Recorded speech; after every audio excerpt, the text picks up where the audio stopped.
আসসালামু আলাইকুম। এইটা একটা ব্রিডারের বাসার চিত্র, যারা কবুতর ব্রিড করে বা বাচ্চা উৎপাদন করে।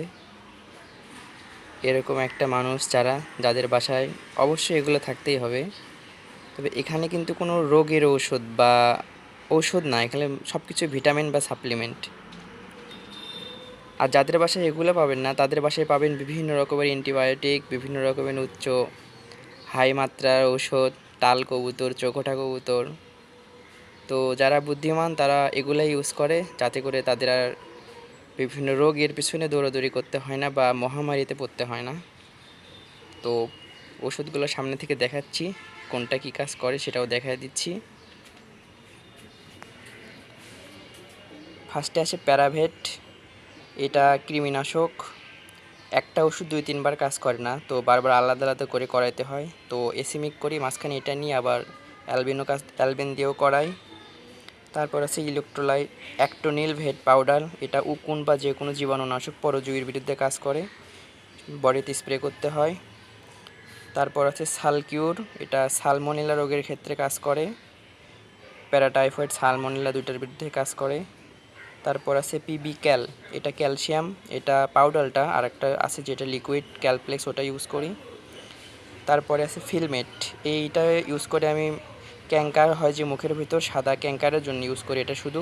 আবার মাঝে মাঝে পানি জাতীয় পাতলা পায়খানার ক্ষেত্রেও ব্যবহার করি। তারপরে আছে ক্যালপ্লেক্স।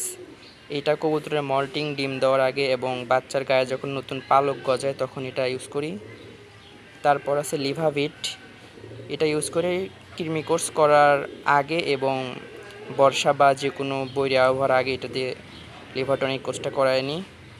তারপর আছে ইনরোসিন ভেট, মোস্ট ফেমাস ঔষধটা, যে কোনো ধরনের ব্যাকটেরিয়াজনিত বা ভাইরাসজনিত রোগের ক্ষেত্রে খুব ভালো কাজ করে। তারপর আছে রেনা বিকেসি। এটা বর্তমানে একটা লিজেন্ডারি, এটা লফটে থাকতেই হবে। যে কোনো ধরনের জীবাণু বা পরজীবী বা ভাইরাস আক্রান্ত হলে এটা পুরো লফটে এবং কবুতরের গায়ে স্প্রে করতে হয়। মানে অ্যান্টিবায়োটিকের চাইতে আমার মনে হয় এটা অনেক বেশি ভালো কাজ করে, আমার নিজস্ব ওপিনিয়ন এটা। তারপর আছে পিবি জিঙ্ক। এটা জিঙ্ক কবুতরের জন্য। তারপর আছে এসিমেক 1%, যেটা কৃমির ওষুধ, ওরাল সলিউশন। তারপর আছে ব্রাইটাভেট। এটা লিকুইড। আমি মাল্টিভিটামিন হিসাবে শুধু একটা ইউজ করি, গত 3 বছর যাবৎ করতেছি। খুবই ভালো ফিডব্যাক এটার।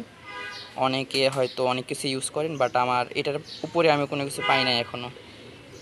তারপর আছে কার্মিনা। এটা মাঝে মাঝেই দেই কবুতরের পরিপাকতন্ত্র যাতে ভালো থাকে।